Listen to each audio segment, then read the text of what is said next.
네, 안녕하세요. 논란이 좀 많은 회사죠. 팔란티어라고. 이 회사 프로그램 데모라든가 어떤 프로그램 운영하고 그리고 CEO 그리고 어떤 회사인지는 제가 지난 영상에 소개해 드렸고요. 이 영상 밑에 링크를 달아 드릴게요.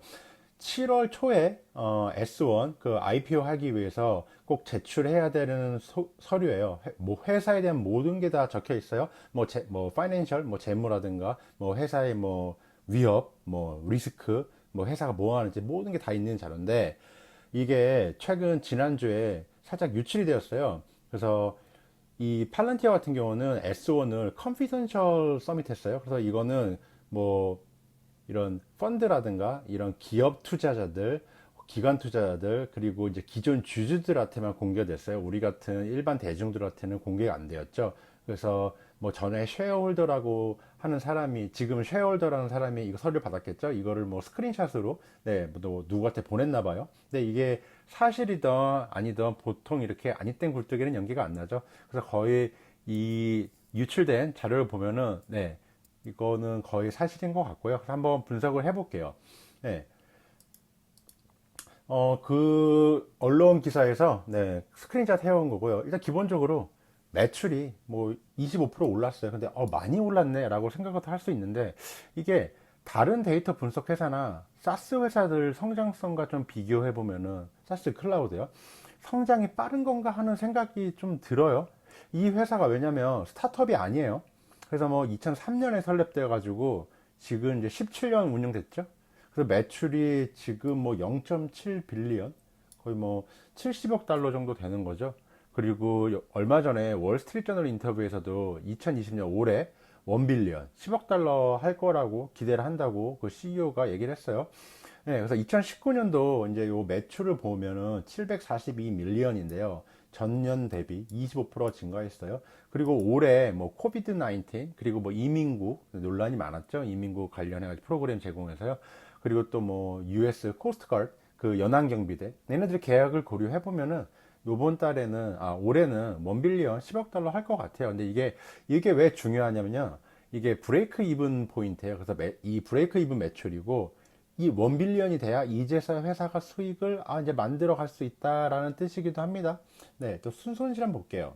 이 넷 로스를 보면은 2018년도에 97%였어요. 그러니까 이 매출 번 거를 어디단가 모르겠지만 다 썼다는 뜻이에요. 2003년도에 그 설립된 회사고 스타트업인데 이제 어느 정도 안정돼 가지고 이런 뭐 개발비라든가 뭐 이런 뭐 마케팅 뭐 이런 것들 비용이 많이 감소를 해야 되는데 거의 16년 동안 돈을 그냥 벌지도 못하고 다 썼다. 근데 순손실이 최근 2019년도에는 78%로 20% 줄었다. 그래서 제출한 S1 같은 경우는 만약에 IPO 하는 회사 투자할 때 무조건 읽어봐야 돼요. 번역기 돌려서도 읽어봐야 돼요. 이게 회사의 모든 게 다 나와 있어요. 이제 뭐 리스크, 뭐 앞으로 미래, 자기네들이 어디 사업을 할 거면 이게 모든 게 다 있어요. 이게 사업 계획 보고서입니다. 그래서 이번에 제출한 S1이 컨피던셜이어서 일반 대중들한테 공개 안 되고 기존 주주들이나 이런 뭐 기관 투자들한테만 공개가 됐어요. 그래서 2019년도까지만 나와 있는데, 이때 보면은 580 밀리언입니다. 네. 뭐 그래도 많이 상승을 했어요. 전 2018년도보다는. 그래서 이 기사를 보면요. 이렇게 순손실이 많기 때문에 IPO를 빨리 하는 거다라고 하는데 제가 지난 영상에 말씀드렸다시피 돈이 지금 당장 필요하지는 않아요. 네, 지난 영상을 참고해 주시고요. 네, 왜냐하면 최근에 2020년에 1억 빌리언, 네, 1 빌리언, 10억 달러 정도, 또 펀딩을 받았습니다. 일본 회사들한테요. 그래가지고 이게 돈이 아직은 그렇게 급하진 않다 이렇게 보시면 됩니다. 네, 그리고 이 회사는 조금 특이한 게요. 세일즈 사업부가 없거든요. 근데 마케팅에 450 밀리언을 썼어요.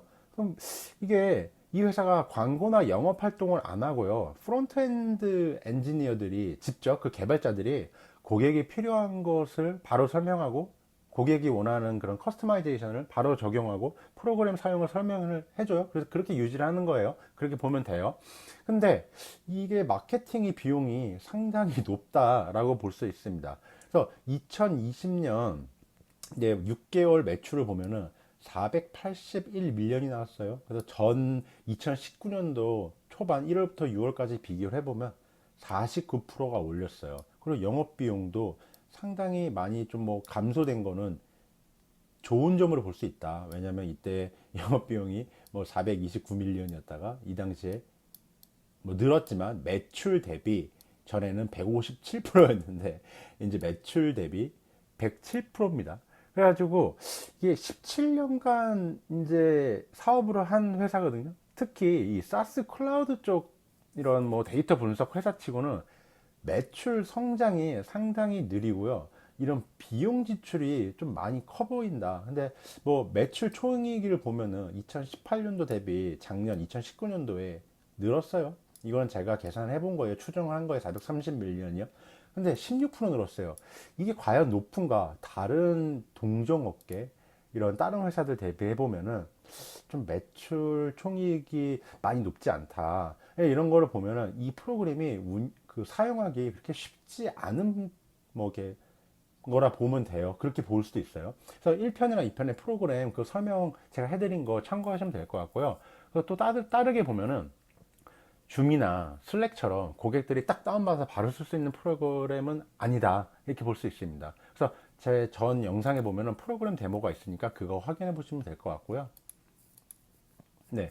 그래서 그동안 인터뷰한 영상들과 기사를 보면은 정부 비중을 줄이겠다고 했지만 그렇게 못했어요. 네. 19년도 거 볼게요. 이 처음 1월부터 6월까지 매출을 보면은 정부가 45%죠. 그 일반 커머셜 일반 기업이 55%예요. 그래서 정부 비중이 상당히 높아요. 근데 이게 만약에 인터뷰라든가 유튜브라든가 이렇게 인터뷰한 것들을 보면은 이게 줄고 일반 기업이 늘어야 되는데 이게 오히려 정부가 많이 더 늘고 일반 기업들이 비중이 줄었어요. 그래서 이것이 왜 좀 고기를 가우뚱하게 만드냐면요.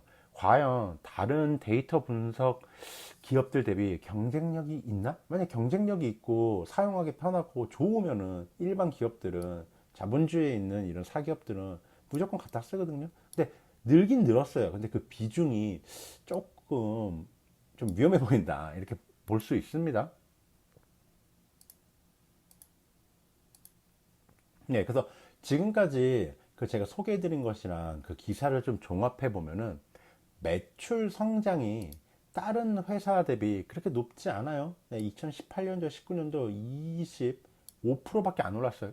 이게 낮은 건 아닌데 그렇다고 이 회사를 저기 뭐 케첩하는 크래프트 하인즈랑 비교할 수는 없잖아요. 뭐 매출이 뭐 5% 늘고 뭐 7% 늘고 이 정도라면요.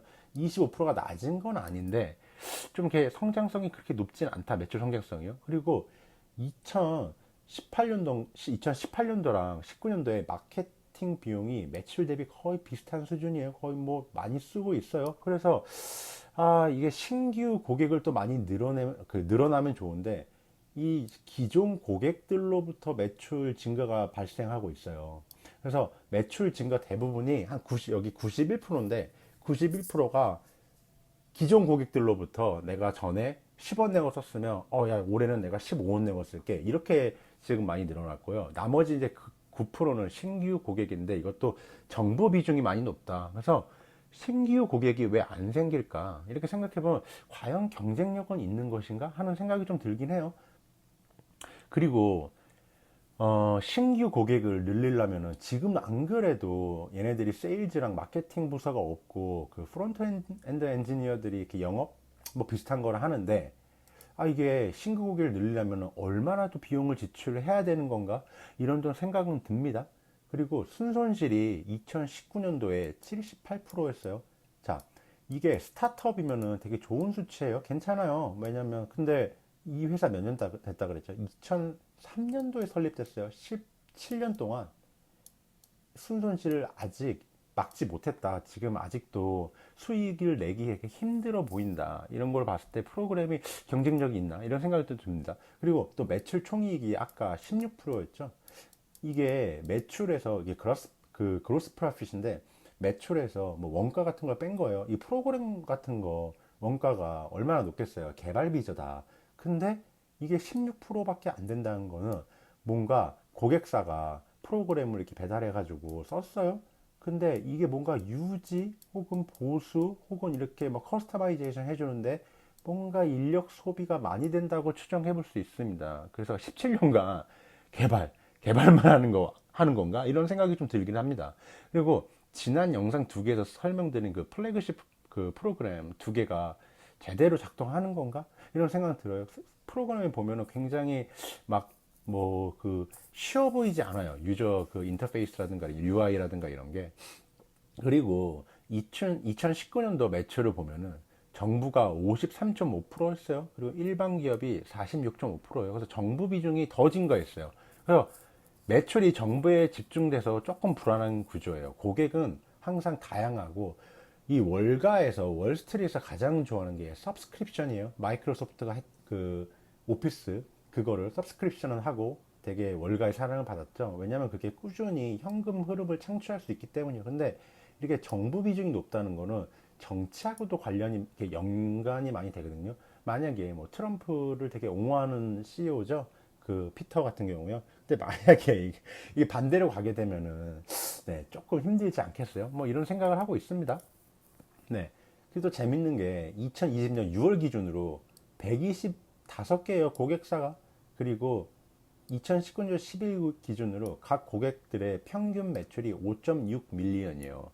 그러니까 예를 들어서 A 정부기관에서 다른 부서 5개가 팔런티어 프로그램을 사용하면요. 5개로 여기에 포함되는 거예요. 그래서 더 실제 예를 들어보면 CDC하고 NIH가 미국 보건부 소속이거든요. 그러면 얘는요, CDC 한 개, NIH 한 개 해서 2개의 고객으로 정의한 거예요. 중요한 점이 이 팔란티어는 스타트업이 아닙니다. 17년 운영을 한 회사예요. 그래서 이렇게 고객들 매출이 한 명당, 한 개당 5.6 밀리언이면은 이거는 다른 사스 이런 클라우드 회사 대비 상당히 높은 매출의 고객당 평 단가는요. 근데 전 영상 프로그램 그 데모를 제가 링크 달아드릴게요. 보면 알 수 있지만 작은 규모의 고객 회사들이 과연 이걸 사용할 수 있을까?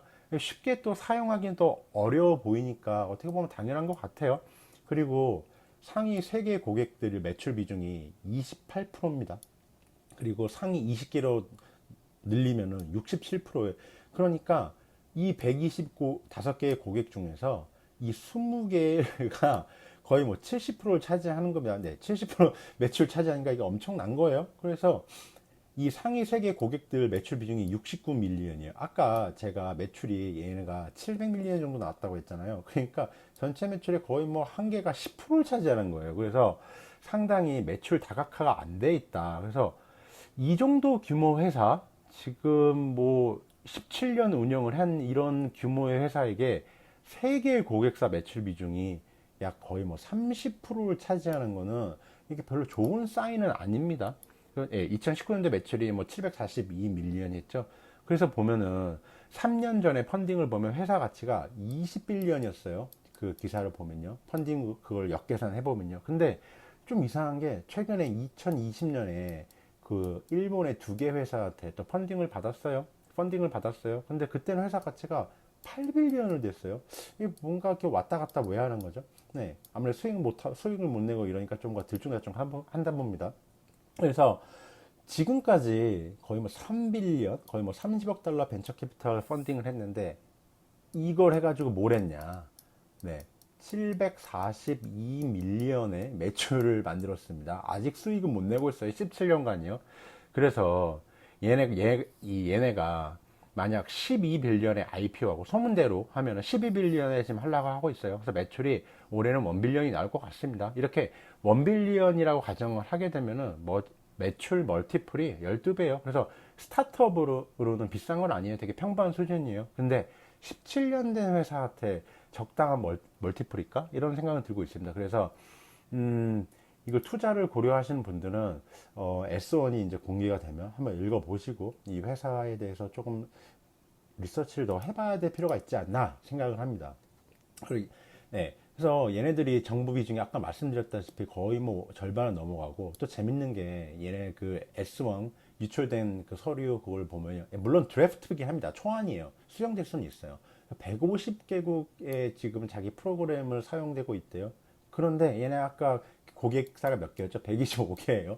그러니까 한 개 고객사가 뭐 미국하고 뭐 일본하고 아니면 뭐 예를 들어서 뭐 JP모건도 사용하고 있거든요. 그럼 JP모건이 뭐 싱가포르, 뭐 중국, 미국, 뭐 일본 어디 그러면 얘는 이렇게 둘, 셋, 넷, 다 다섯 개국 이렇게 포함이 되는 겁니다. 그리고 이거는 이 기사에서 제가 스크린샷에서 가져온 건데 이 스테인먼을 보면은 정부 쪽으로 되게 상당히 집중을 많이 하고 있어요. 이 팔란티어가 주장하는 거는 이쪽 시장이 거의 120빌리언 정도의 그 마켓이라고 해요. 그래서 뭐 진짜인지 모르겠지만 그래서 얘네들이 하는 거는 올해도 뭐 이렇게 코비드 환자 뭐 이런 거 관련해 가지고 헬스케어 시스템 CDC하고도 손을 잡았고 그래서 논란이 좀 많은 프로그램을 운영하기도 해요. 이 프로그램 관련해서는 지난 영상을 참고하시면 될 것 같습니다. 네, 그러면 여기까지 마칠게요. 네, 감사합니다.